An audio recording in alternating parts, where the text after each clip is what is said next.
எல்லாருக்கும் வணக்கம். நாம இந்த வீடியோல பார்க்க போறது ஒரு அருமையான சுவையில கோவங்காய் குழம்பு எப்படி செய்யறேன்னு பார்க்க போறோம்.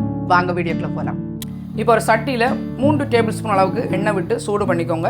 எண்ணெய் சூடானதும் இதுல 15 கோவக்காய் அளவுக்கு நான் வெட்டி எடுத்து வச்சிருக்கேன் கழுவி. இப்போ இதை வெட்டும் போது நடுவில் இதை இந்த மாதிரி கீறி வச்சுக்கோங்க. ஏண்டா அதில் உப்பு காரம் எல்லாம் போகும். இப்போ இதை நல்லா ஒரு விஷயம் நல்லா வதக்கி எடுத்துக்கோங்க.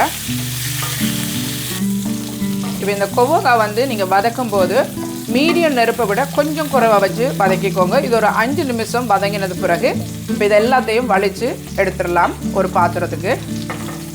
இப்போ அதே எண்ணெயில் ஒரு 10 சின்ன வெங்காயம், ஒரு தக்காளி,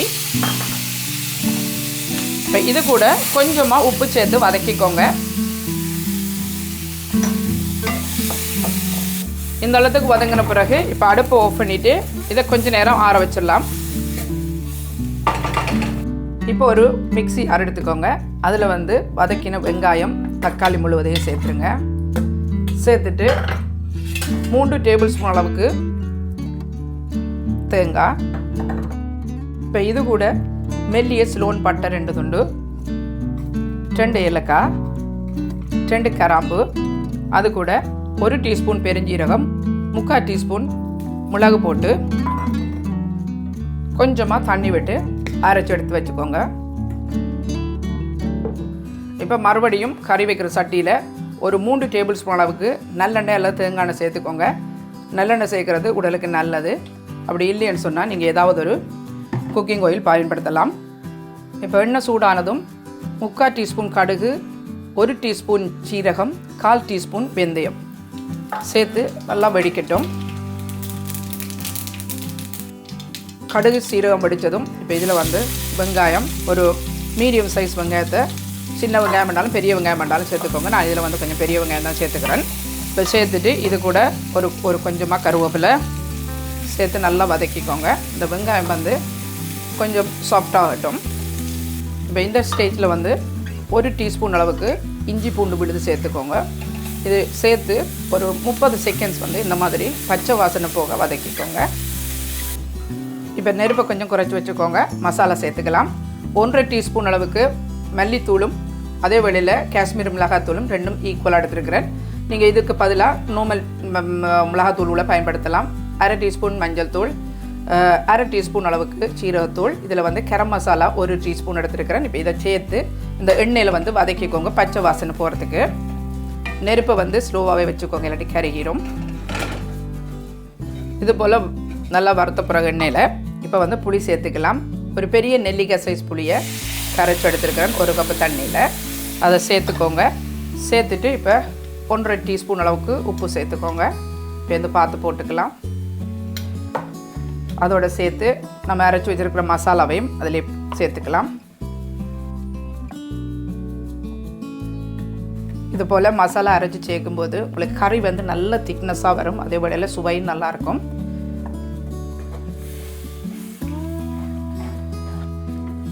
நான் காஷ்மீர் மிளகாத்தூள் பாவிச்சதுனால நல்ல கலராக இருக்குது பாருங்கள் குழம்பு. இப்போ இந்த மிக்ஸி கப்பை கழுவி நம்ம அந்த தண்ணியும் சேர்த்துடலாம். இப்போ பாருங்கள், இன்னொரு 1/2 கப் அளவுக்கு தண்ணி சேர்த்துருக்குறேன். சேர்த்துட்டு நல்லா கலந்து விட்டுக்கோங்க. அடுப்பை மீடியத்துக்கு உயர்த்திக்கோங்க. பாருங்கள், குழம்பு இது போல் கொதி வந்ததுக்கு பிறகு இப்போ கோவங்காய் பொரிச்சு வச்சுருக்கிற கோவங்காய் இதில் சேர்த்துடலாம். ஏன்னா கோவங்காய் கொஞ்சம் அவியணும், அதனால் நாங்கள் முதலே சேர்த்துருவோம்.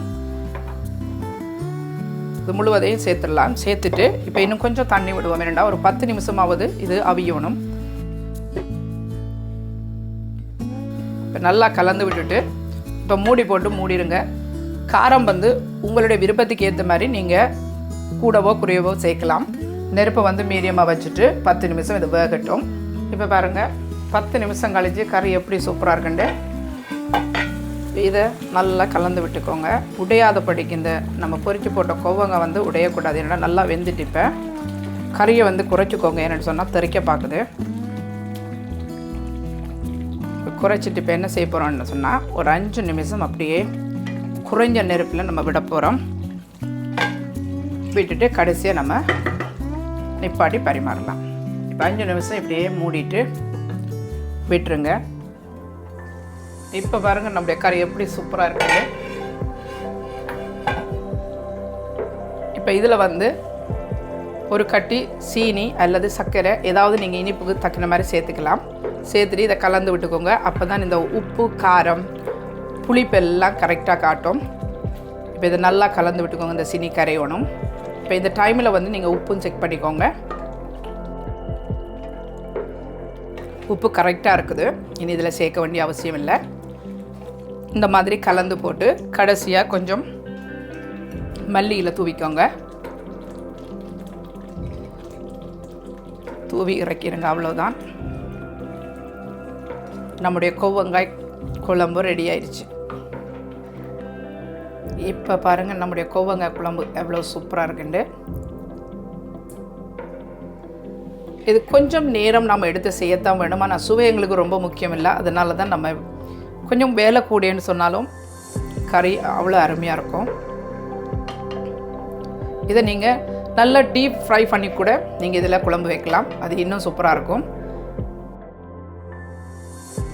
என்ன நண்பர்களே, அருமையான சுவையில் எப்படி கோவங்காய் குழம்பு செய்கிறேன்னு இந்த வீடியோனூடாக பார்த்துருக்குறோம். இந்த கோவங்காய் வச்சு எப்படி கோவங்காய் பொரியல் செய்கிறேன்னு இந்த வீடியோனூடாக நீங்கள் பார்த்து தெரிஞ்சு கொள்ளலாம். இந்த வீடியோ உங்களுக்கு பிடிச்சிருந்தா லைக் பண்ணுங்கள், ஷேர் பண்ணுங்கள், மறக்காமல் தனுஷ் கிச்சனுக்கு சப்ஸ்கிரைப் பண்ணுங்கள். மீண்டும் இது போன்ற இன்னுமொரு சமையல் குறிப்புடன் உங்களை சந்திக்கும் வரை உங்களிடமிருந்து விடைபெறுவது தனு. God bless you.